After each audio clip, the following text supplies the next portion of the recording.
All right, we are back underway, and it looks like we might have just missed the first break or shot. Just a little bit behind the eight ball here. Excuse the disgusting pun. But just picking up where we left off from the end of the second round of New Zealand team versus McKill matches. So currently we're entering the third session. So we've got 6 players on the New Zealand team against McKill, and everybody is going up for their third crack at the champ now. So Team NZ leading 7-5 after 12 frames in a race to 11. I think we're going to play out all the matches now until the climax of this match. So let's see how it goes. So Mick at the table. I feel like at first glance I like the layout of Reds better, just in that they've got a bit more room to breathe. The only thing you might not like about them is the opening pot, but again, really at this level I don't think that should pose too much of a challenge. Oh, and he's gotten away with one there, I tell you what, because if that yellow didn't go in, that easily could have been a major obstacle in the rest of those Reds. So not sure if he was planning on potting that yellow. I doubt it, but either way, Reds are looking absolutely fantastic now. So he's played a lot of side on that one to come through the gap. In terms of problems, obviously nothing major. We've got the red close to the rail on the left of the screen as we look at it. It's probably slightly obstructing the other red into that corner. Not massively, but sometimes even if it's just in your eyes, it's a problem. So you always want to take the one that's nearest the pocket first.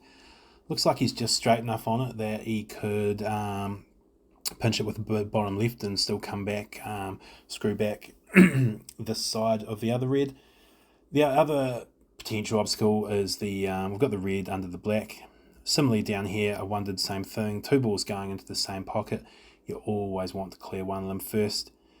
He was probably trying to get all the way to the rail there, but it looks like he can probably play this back one first anyway. So, yeah, no majors. Again, saying you would take the inside one first would be your preference, but if they both go, it's, really doesn't matter. So, red ball near the black. Couldn't quite tell exactly how much room he's got for that, but I guess with a nice straightish angle on this one, you're probably just running through and just dropping that other red into the middle.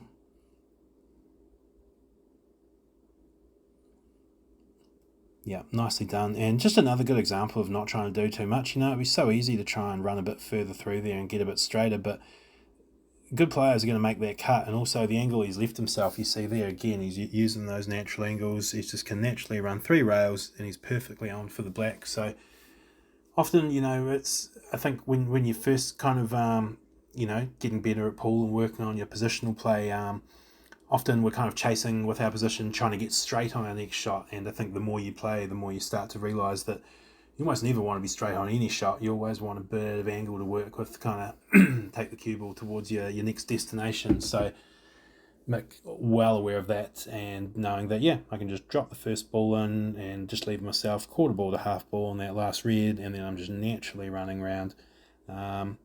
And again, when you're using that natural angle, you're not relying on your timing or getting your spin right for your stop or your screw back.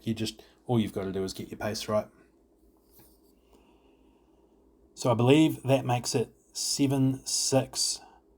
So once again, Mick's just closed that gap up slightly. And I'll tell you what, while this is an exhibition, he won't want to lose. He will not want to lose this match to this New Zealand team, and I'm pretty sure I heard a little bit of banter from him saying as much in the room beforehand. So I wouldn't be surprised if we see Mick really step it up a gear in this last session. This is the McKill show, you got to remember. He's going to want to come out on top, so I'm looking forward to seeing if you might just see him take a little bit longer on a couple of shots and really start to make sure of it from here.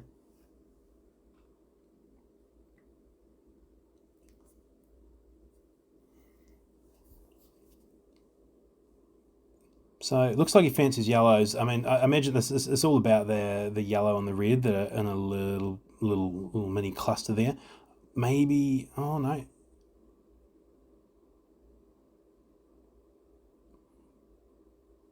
Right, sorry. I assumed he was looking at the yellows. I think either way, the whichever set you go, the problem remains the same here in that we've got that red and the yellow right on each other. Are either of them on? I'm not so sure. So usually when you've got a little bunch like that, and especially if that's the only one, you're just basically trying to choose the set that it's going to be easiest to develop that off. And it's going to give yourself a couple of options here. So it looks like right now you could go natural angle. You either take this one to the middle, come off the bottom rail, back up into those, or you could take the one to the corner and use that to develop them as well. So he's tried to go rail first. Hasn't come off. He looks disappointed too. And at least he's left himself a couple of balls to work with, and that's one of the other things that's really important. And basically, when you're making these splits, it's very easy to leave your problem ball till last. But then if you go for your split and miss it, well, then you're stuffed. Whereas at least if you go for it early, while you've still got some options, you might get another bite of the cherry. So, what's he got? Well, unlucky. He's counted it, and unfortunately, just the pace and the angle it's coming off, he just hasn't hit it very hard, and I don't think it's been quite enough to leave that red on. So the only thing I'm wondering, excuse me, is if he can screw back up to the sort of bulk rail, will that red go in the corner, sort of down the bottom right corner of the screen as we're looking, thread the gap between those yellows. So I'm not sure if he was going for the split or is it on in the corner.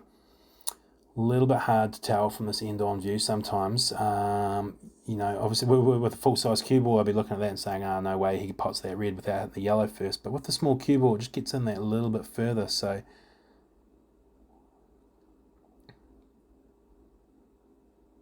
and he's made it.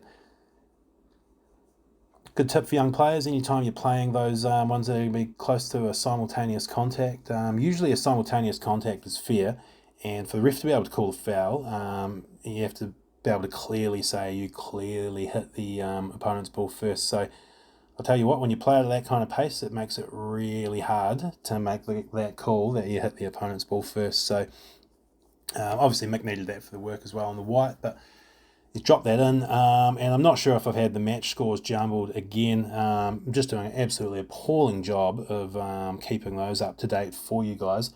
Fortunately, the man, Paul Shivers, is doing a fantastic job running the stream and keeping the correct scores on the screen. So, hey, whatever I say, disregard it and just read what's on the screen. And yeah, just once again, I wanted to give that shout out to Paul Chivers, one of the unsung heroes behind the scenes. There's a lot of them all around the country and a lot of different roles and jobs. But no, as far as on-key streaming goes, Paul absolutely puts in the man hours behind the scenes to run the stream, to edit footage, all that sort of stuff. And not only that, he's working together with the team to try and develop the stream and take things forward and make it better. So he always does a fantastic job, and he's just a top dude to work with in general as well and all that. So thank you, Paul, for all your work. I know everybody watching really appreciates it.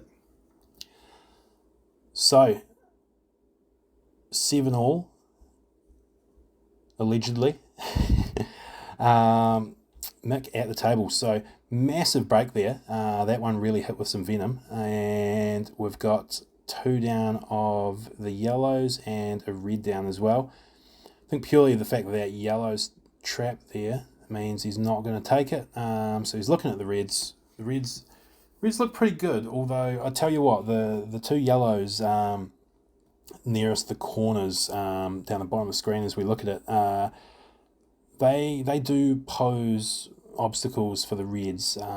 There's enough room from them that there's still shots and options, but those balls are in the way from the wrong positions. So definitely this one just requires a little bit more thought and care on the mapping. You can't just kind of float anywhere down there and think you'll have those to the corner. Maybe it's about being deliberate about getting underneath one of them to take one of them to one of the middle pockets early. Or alternatively, looking to move one of those yellows early. So I wouldn't be surprised if we see Mick look to do one of those two options. Similarly, red ball closest to the rail, you probably don't want to leave that till last. But again, player of this caliber, it's not a tricky pot. But yeah, I like getting rid of this one here. It's your hardest ball. You don't have to come back to it. He's missed the pot. He's absolutely tried to cheat the pocket there because he's hit that very thick and very clearly into the near rail. I feel like it was probably more chasing the angle he wanted on the cue ball and perhaps took his eye off the pot. Maybe he was a little bit wary of, sometimes when you've got to play that ball really fine past another one, you end up erring on that side of caution where you end up hitting slightly further away from the other ball to make sure you don't hit it. Either way, he's missed and handed the opportunity back to Adam, and while that red is covering the pocket, obviously Adam's still got the skill shot or the replacement to take that pocket back. So really, really cool feature of these rules, and I think that's one of the key differences that a lot of the New Zealand players have been learning these rules over the last year. I think that's one that a lot of people are enjoying. If a pocket's blocked, it doesn't mean that the frame is going to start gravitating towards a more tactical exchange where your opponent's looking to cover a pocket back and sort of bide your time, be patient. Here, plenty of options and ways to clear that pocket and keep going. Now for Adam, as long as he hits his yellow first, it's a fair shot, and as long as he pots a yellow, he gets to continue. So if he pots a yellow and the red goes down as well, he's away.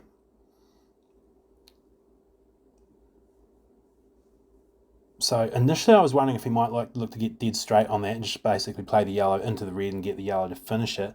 But looks like he might have come a fraction too far. So the other option he's got now is he could play the yellow to the opposite corner and he could screw the white over into that zone. And knowing that worst case scenario, if he screws the white into that red and the red drops, he just gets to carry on from there and he would have a shot at the yellow to the middle. Might be tough to get on the black, but... so it looks like he's still pretty committed to playing the follow shot. And so with these ones, it's just important that you just nip them with a wee bit of bottom. Just gets that good contact that encourages the yellow to roll forward. And then the second piece of the equation is ensuring that the yellow hits as close to full ball on that red as possible. So nip it with a bit of bottom, full contact on the red, executed perfectly, stay out of the middle.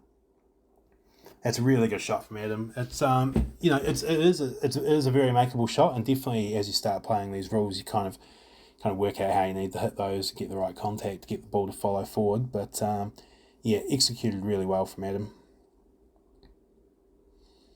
Just making sure of this black, a little bit twitchy on it. Yeah, well done, well done. Sometimes once you get up once or twice and you've second guessed yourself. It can be hard to sort of get up there the third time and actually get it done, but Adam showing there his experience and just how far he's come along as a player. It's been really noticeable to me being here in Christchurch, seeing how much Adam has sort of matured as a player and it just added all the composure and roundness to his game over the last year or so. And well taken finish there. So is that Team New Zealand edging back in front?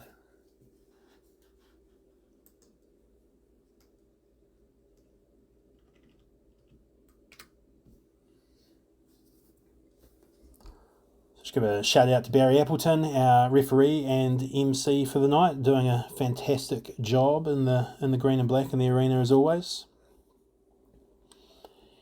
And I guess while we're giving the shout outs and the thank yous, we can see his brand plastered all through the arena. Daryl Chambers from OnQ, obviously, has been sort of investing in the streaming gear over the last few years, and it's just been building and growing and into the quality production we see today. So big thanks to Daryl for that. I mean, well, obviously it's a bit of marketing, advertising for OnQ. I absolutely think he goes above and beyond what he really needs to do, especially for someone who's not even a player himself. So big thanks to Daryl. Do a massive amount for this game, and again, I know a lot of us really appreciate that.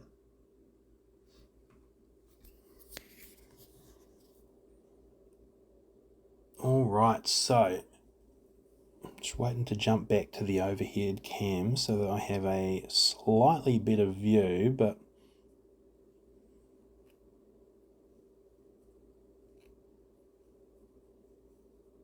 looks like... feel like I would slightly prefer yellows here, but only just those. It's just those two reds near the middle on the right. They're just a little bit tricky. If those yellows weren't around them, you'd be able to navigate them. But the fact that they're not really, it's pretty tricky to get on them to the corners. Yeah, I was just looking at one way I could have gone about. It looks like Mick's decided the yellows are the balls. The obstacle for the yellows is probably the one nearest the rail on the right, as we see it. And I'm not sure if he's got the angle here. Yeah, nicely done. And so the tricky thing there, right, is anytime you're going to be playing, and the cue ball is always going to be really close to that yellow afterwards, you only have to overrun or come up short by like 5 millimeters, and you drastically change your angle. So pace control is everything, and often judging your distance control running through with a small cue ball can be quite tricky. So while it looked like a routine shot and Mick made it look very easy, I know for a fact that's the sort of shot that is very easy to get wrong if you don't take care. So again, yellow underneath the black is just slightly obstructed, so that's the one that probably needs the more precise positional shot. There's a couple of different ways you could go about this. You could take the yellow on the left first, draw back a wee bit, and then take the yellow that's closest to the black spot to the bottom right second. Or we could run through this and then take the yellow that's nearest the black spot to the left first. Both are equally valid. Yeah. And again, you might ask, why did Mick screw that off the bottom rail and back rather than just screwing it back 6 inches? And you can see he's got a finer cut now. And the fact he's got a finer cut means, that natural angle's there. If he'd screwed that back 6 inches, he could have played the same shot, but he would have had to stun it slightly at a bit more left. And it just requires a bit more timing and strike to get the cue ball round. The way he's gone about that, he's left himself a shot on his basically second to last yellow, where he don't need to do anything with it other than pot it. So, lessons to be learned there if you're watching, everybody. Nicely done from McKill. I'm just repeating what I've heard him telling me earlier in the day at the lesson stuff. So very cool to actually see a nice clear-cut example of that in the flesh there. And looks like we just had a score update as well. I'm not sure if that made it 8-7 to Mick, or if the 8 was already going up and that made it 9-7. So we will see in just a second.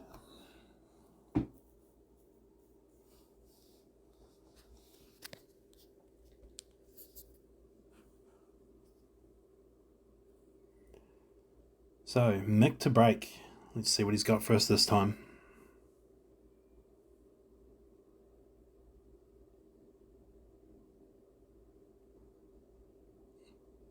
Looks like we've got reds in. So it looks like he's got balls down and he's got a nice open table to work with. A couple of reds and a yellow. Definitely the breaking has been of a very high standard tonight all round. I think I've only seen 1 or 2 missed and maybe 1 scratch, but most of the time there's been at least a ball going down, if not several. And just big spreads, even as we look at the table here, no clusters. And I know I spoke about this in a earlier match, and just saying how, personally for me, I very much like this form of pool where we're seeing, faster games, more shots made, more clearances, and I think just for the spectators, it's just a better product to watch, and I think for the players it's more fun. So great advertisement for international rule and an 8-ball pool here, really. So there we go, 8-all. So what a match. What started out as a race to 11 is essentially at this point a race to 3. Anybody's match. Team New Zealand versus the world champion McKill, race to 3. And I don't really know what they're playing for. I guess it's bragging rights, but bragging rights are still very valuable. I often value the bragging rights above the prize money or the trophy, especially if I'm playing one of the mates or one of the boys in a final or something like that.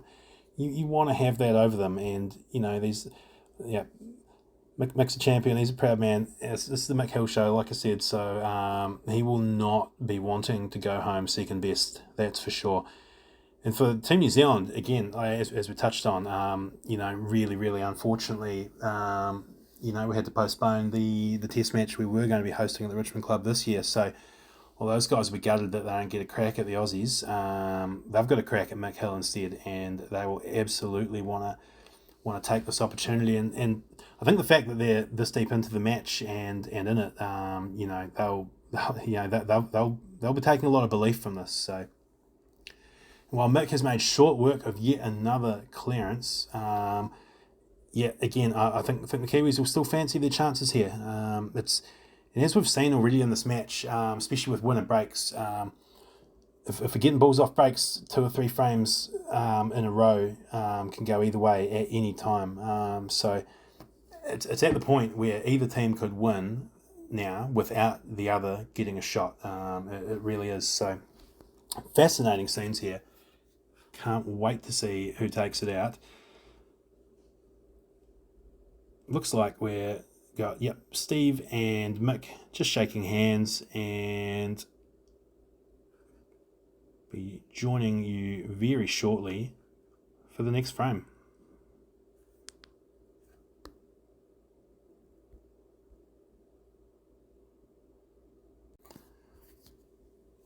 All right, so Stevie D, McKill, back underway.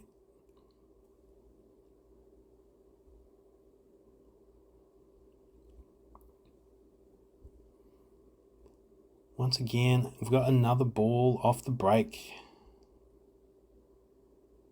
But crucially, the yellow is pretty well cut off. And if I'm looking at this layout, I would absolutely fancy the yellows first and foremost here. But what I wouldn't fancy is having to queue up over that red and pot the yellow into the corner. So despite the yellows being the better set, might be forced to go for reds here. And the reality is the reds are still on. So that's what we're weighing up. It's sort of shot that maybe if you're a left-hander, your bridge hand might be slightly less obstructed and you might give this a go. So I'll be really curious to see whether he goes for this or not.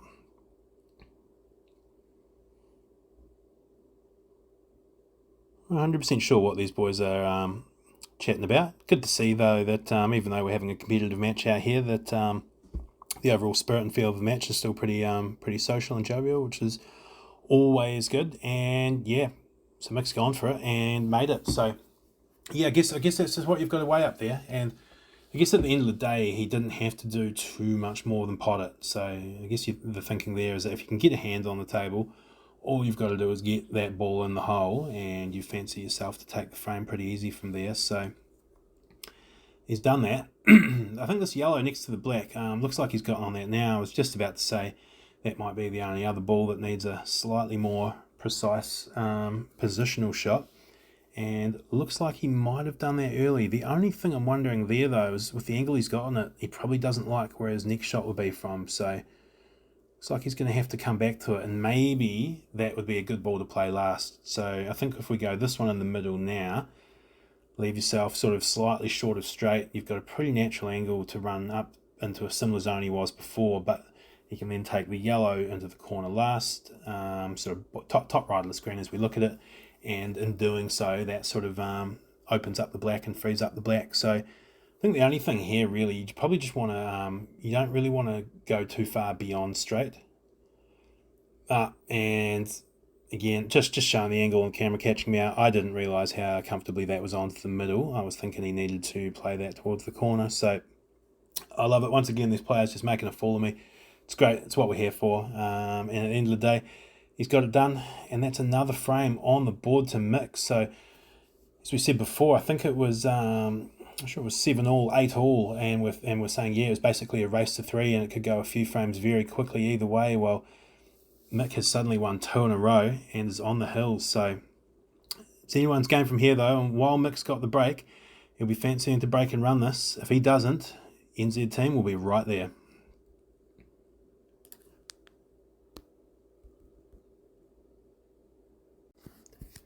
We are back at it again.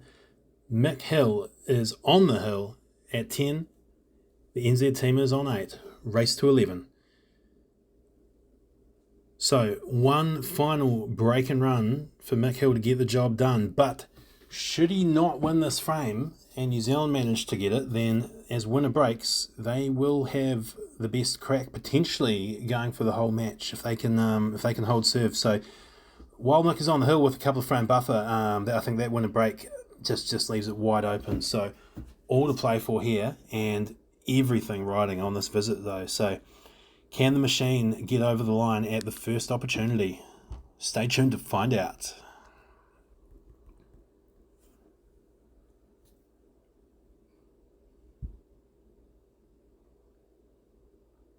Oh, is it dry? Is it dry? Has he hung the black? Would you look at that? I think there's only been a couple of balls missed off breaks all night, but guess the New Zealand pool gods must be looking down on this one, because when Team New Zealand needed a dry break most from Mick, they've got it. And what better man than Lightning Lily to come to the table looking to get the job done? So yellows are the balls here. I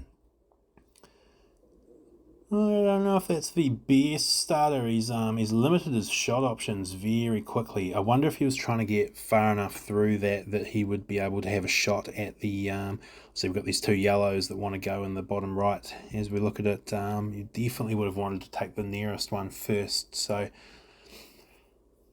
all he's really left himself is a cut to the yellow, down a yellow on the left side of the table, and I wonder if he's taken that in the corner. If that's just looks a wee bit in off either way, doesn't it? So yeah, I really don't fancy this here, and equally trying to play the plant might be a little bit. I wondered with his bridge if it's a wee bit tricky for him, but this will be the shot if he can make it. Yeah, that was a tough shot. So, oh, and has that still covered the red? So definitely, I think the fact, to be fair, missing early, definitely a lot better than missing deep into that set. The fact that there's still 6 yellows on the table actually works in Adam's favour there. Interesting, I wonder what Mick's got to say there. I wonder if that was a bit of banter or just something else. Hopefully, I'd love to see a bit of banter and a bit of smack talk out there at the business end of the match. But no, a lot of work to do here on reds. Obviously, that red pinned under the yellows, that's going to be critical. I wonder if he's thinking he's potentially looking at early. And obviously, yeah, that black over the corner making things hard as well. So, tricky rack for reds. Probably just going to boil down to how patient Mick wants to be, really. Is he really prepared to kind of wait it out, or is he gonna try and force the issue and try and make some doubles and make some shots happen? And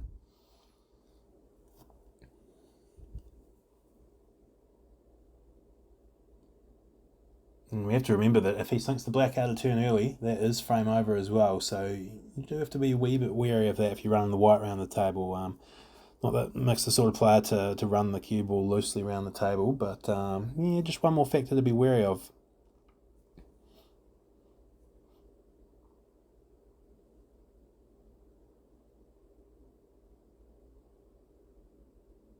Oh, and I'll tell you what, he's put that cue ball exactly where he pointed his Q-tip beforehand.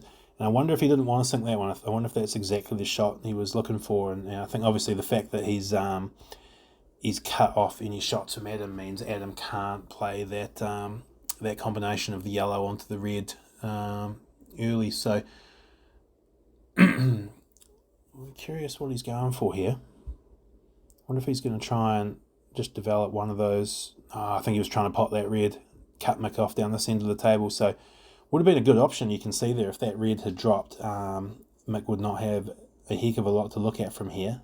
So right idea from Adam. Still a similar situation for Mick, really, because he's not going to want to play that red that's over the corner. That is still hampering Adam. And even though it might be that Adam can make that yellow through that red later in the frame, he may prefer to leave it just because it does make the finish on yellows harder. I guess the other way to look at it is he could decide to take this early if he thinks he can. If he thinks there is a finish on, then that is the only starter. What do we reckon? Should he roll the dice?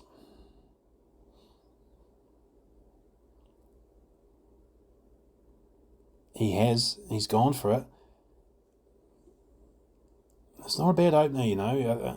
I think that really can make it in the middle. The middles on these tables do actually play slightly sharper sometimes. I would find this shot on, if he was going to take that red on the right side into the middle, it's a slightly trickier shot on these tables than it is on our CNZ tables. But I don't think he's looking at that. I wonder if it is on to the corner later. I think the key ball, it's the red that's on the left rail, nearish the middle pocket.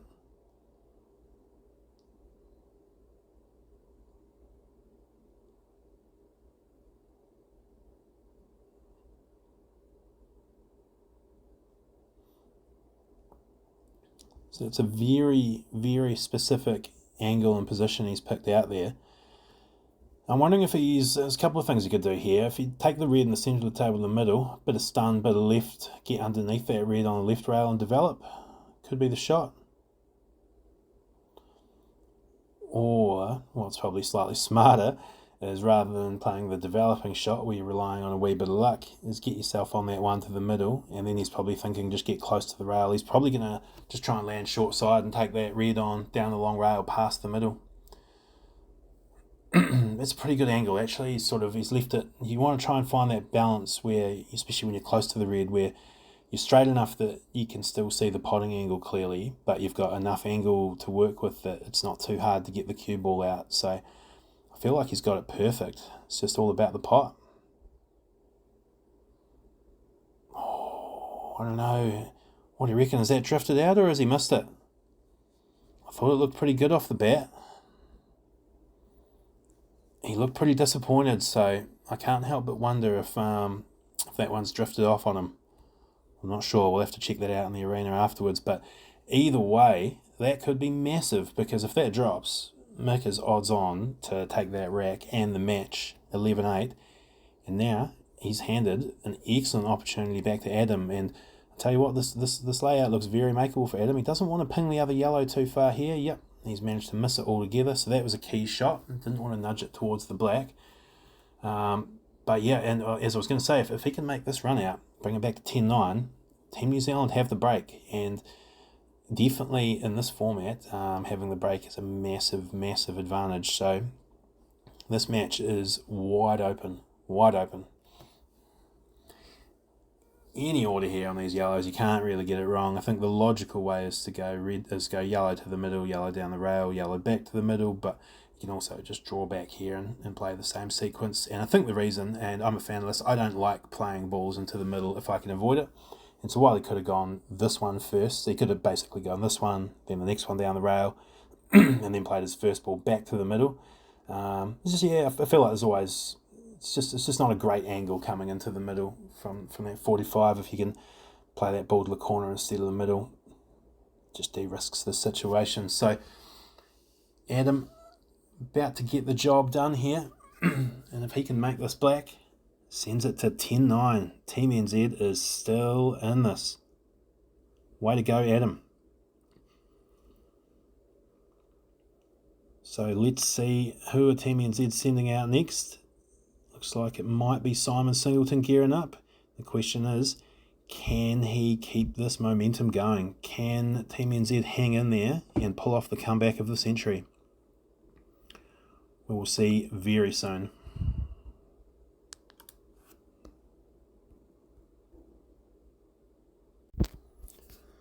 Alright, so here we go. Can Simon Singleton keep the New Zealand team's hopes alive?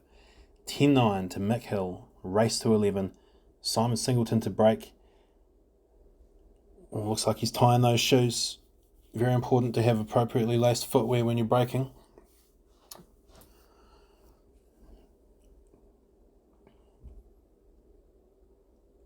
This is massive in the context of the match.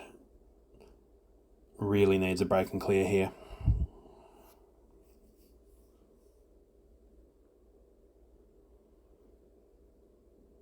Oh, and has he gotten away with it? So here I was talking up the importance of sinking off the break, and while he hasn't potted one, I don't think he's left any easy starters, and it's definitely not the most straightforward layout. So you wouldn't be surprised if Mick just doesn't want to bar this. No, he does not. And that was actually, again, harping back to the lesson we've done with McKill today. That was one of the other things I noticed, is that basically on sets like this where there's where the balls, or even in other sets where maybe there's a starter but the rest of the balls are a mess, rather than potting one and then handing the turn over, he would much rather play this sort of game here where it's just a bit of game of cat and mouse and patience. Who wants to be the most stubborn? He'll just keep happily just nudging things around and not leaving a shot, and just kind of basically a bit of wait and see who wants to make the first error, or who wants to make the first move. So yeah, I'll be curious, because Simon's no stranger to this way of looking at the game and approaching it as well. I know he's spent a little bit more time with Mick following around this tour as well, so he's probably seen 3 or 4 times as much lesson time as the rest of us have. So if anybody's going to be well aware of how Mick would approach a situation like this at the moment, it would be Simon. So I'm just going to be very curious to see here who wants to go, who wants a crack. Obviously, it's not just as simple as just tapping and parking on the back of a ball, ladies and gents. We do have to remember in this rule set that you do have to make contact with the rail after contact. So that was probably the good idea of nudging one of those yellows away and the position it's in. So even though we are largely just trying to nudge onto the back of a ball and shut them off, also having to factor in, can I make a rail after contact, and also can I leave a similar situation where it's tricky for my opponent to make a rail after contact. Is this yellow on? Oh, it was. I wasn't even sure that was on. I thought the yellow was just covering it. Not sure if he needed a trace of right to kind of turn the ball in and towards the pocket maybe, but great opening pot, and now a great opportunity for Simon. So he might be able to bring this back to Hill here. This is huge.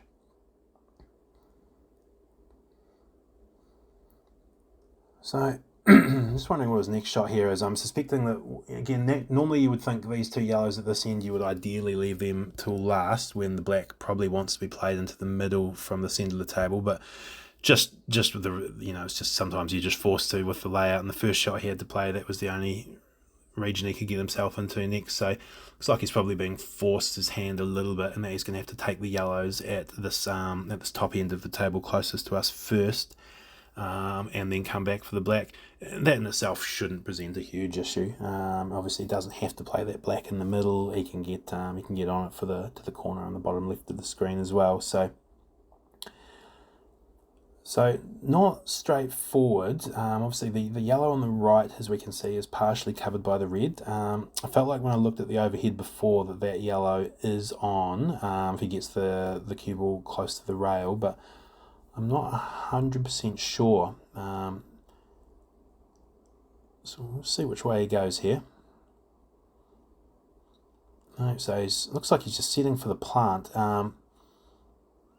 Again, I can't quite see the angle as well as I'd like from here. It feels like to me that maybe if he plays that plant, that the first yellow might drift slightly closer towards the other red and yellow, which I don't know if that's a great result. However, if the plant is straight, then the yellow would largely hold its position. So I imagine he's going to probably have to try and get that first yellow to run through and land in the gap. So yeah, and you see he had to force that to really get that yellow to travel forward, and he's done well to make that yellow on, but he might have killed the other yellow in the process. It looks like that the second yellow that we're talking about now would be on to the opposite side of the table, top left corner of the screen as we look at. But damn, that would take some positional shot to hold it. So yeah, I think what he was just looking at there is more the shot for me. You're looking to stun this into the rail, and ideally it needs to come back, miss the yellow, and just pop the red quite full, leaving that yellow on plum. This would be some shot. Oh, he's played that nice. And so that's the one thing there that's always tricky with that shot, with the small cue ball compared to the bigger cue ball, is with a full-size cue ball, that's going to hit that red and it's still going to have some momentum and keep rolling and open that angle up. With that small white hitting below centre on the red, just kills it. It's just stopped in its tracks. So It looks to me like the cut is still on, and the question is going to be, he's going to be running the white, it's just going to be pinging it, it's going to be unavoidable, but can the white miss that red in the other corner? Is he going to try and run all the way down to leave himself for the, you can see the diamond he's pointing around the table, if he can get back towards the black spot, leave himself the black into the middle, but I'm wondering if he just needs to try and just get himself out enough and have a longer ping on the black to the corner. Oh, he's gotten a bit lucky there. He's gotten lucky. I doubt that was the exact position he was playing for, but he's given himself a chance, you know. He's played a shot. Also often a good habit playing a bunch of spin like that means if the white is drifting towards the rail slowly, when it hits that rail, it's gonna get a decent boost off of it, and I think that side spin it held has helped him a little bit there. So now he just needs to focus on the pot. Doesn't have to do too much. It's a tricky pot with a compromised bridge hand, but he's got to make this. How is it? It looks good. Get in there. Get in there. Hill. And the boys love it. You can see Stevie D is up there with the high fives. Brent. And what a match. What a match, ladies and gentlemen. You could not have asked for better. We've got arguably the greatest player of all time, McKill, playing against our 2023 New Zealand team. Race to 11, and here we are at 10-10. New Zealand team to break, match on the line, and it looks like tonight's captain, NZ Open champion Steve Denton, is stepping up to the plate. One frame. Can he get it done? Mick showing his class, shaking all the hands of the New Zealand boys before the deciding frame. Always good to see. So all the pressure and all eyes on Steve Denton. 10-all, we've been here a couple of hours. Looks like Barry's hyping this up, this final frame, as much as I am. Who will take it out?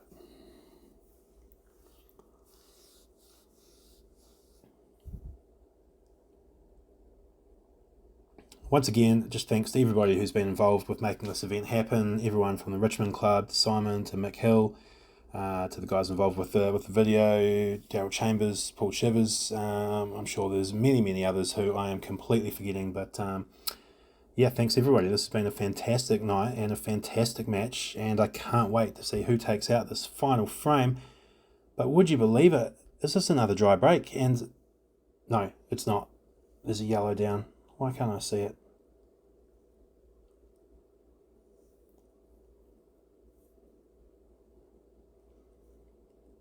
Actually, maybe I've miscalled that on a couple of others. I thought the balls were sitting in the pockets and I could see them.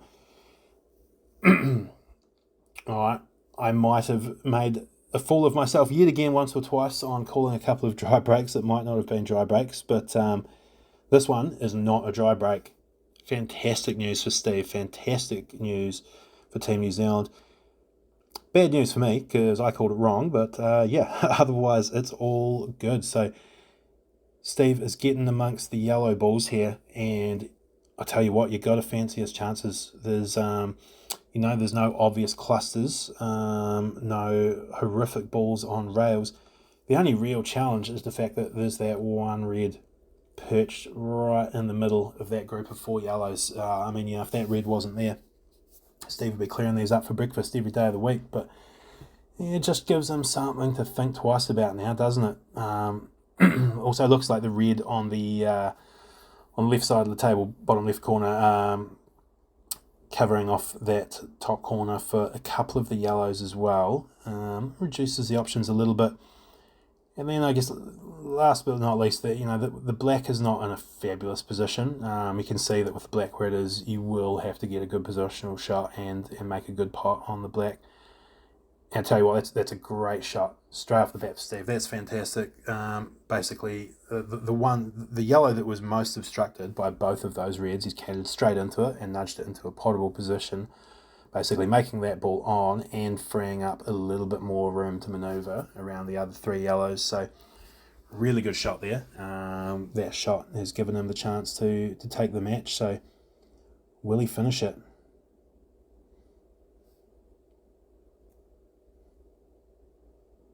Yeah, not sure I love this angle here. I feel like natural is to run through off the right side rail and back out. I don't know if the angle is going to be pushing the white a little bit close to that yellow, if he's flirting with hitting it. The yellow closest to the black spot is probably the one that poses a little bit of issue. So let's see. Yep. How's the angle though? I think he's gone too far. I think he needed to, if he'd come up a ball shorter, he had the perfect angle where all he needs to do is just give it that little pop stun and the white ball just slides across nicely for the yellow. But I think here he might be a little bit straight, so I think we're going to see the screw back, and I imagine he'll be looking to... Oh, hang on, I could be wrong. Has he got the angle just to run through and play to the... and again, this is me just not seeing where the ball's on. It obviously goes inside the red to this corner on the bottom left. So for all those watching who thought that was on the whole time, have a great laugh at that one. And let's see, can Steve make that yellow and get the posi on the black and make the black? I mean, the angle looks natural. I don't know. My initial thought was maybe it's going a little bit close to the middle. And in which case he might just need to get the Q-tip just a little bit below centre, just to pull it slightly wide. You do want to be careful that white doesn't run away too much. He's also going to push that yellow very close to the edge of the red. Yeah, nicely done. And so the only thing a touch unfortunate there is just because the natural angle was to the middle pocket, he's had to play a slightly lower Q-tip to miss that middle pocket. And because he's had to add a touch more pace to get that spin to hold, he's just ended up slightly further away from the black than you'd want. So how about this for a pressure shot? 10-all against McKill, one shot. Can he make it? Oh, no. Oh, he'll be kicking himself. Oh, no. He'd be devastated. That, if I'm honest, that it was a very tentative looking attempt. And hey, look, there's nothing wrong with playing them in that pace. I do like to play that slightly draggy shot on those ones sometimes, but it just didn't look like the most positive strike to me. I think he just had to back himself, not be scared. Very easy for me to say from these seats, but wow, what an opportunity. And these balls are just sitting here for Mick. I'll tell you the only thing I'm not 100% sure, obviously he's got that red that's covered by the black. I'm very reluctant to call what he can and can't do with that from my position after a couple of other howlers. I'm not sure if he can squeeze that in there past the black. I'm not sure if he's going to play this red here off the rail, off the black. Is that the shot? It sure looks like it. He's played that beautifully. You know, that shot is easy to mess up, and you can see the gesture there. He knew that was the money shot. What's he just done there? Has he changed cue? He's using Simon's cue for the finish. I can't believe it.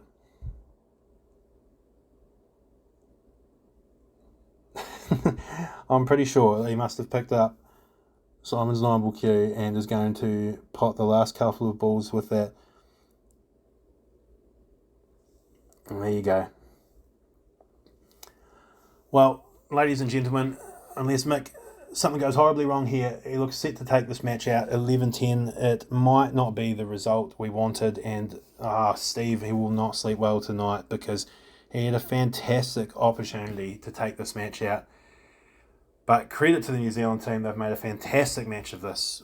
Well done, McKill. I mean, it wouldn't be the McKill exhibition show if he didn't win the match, I guess. But yeah, wow, fantastic. I mean, Hill, you couldn't ask for better. A lot of clearances, high quality match.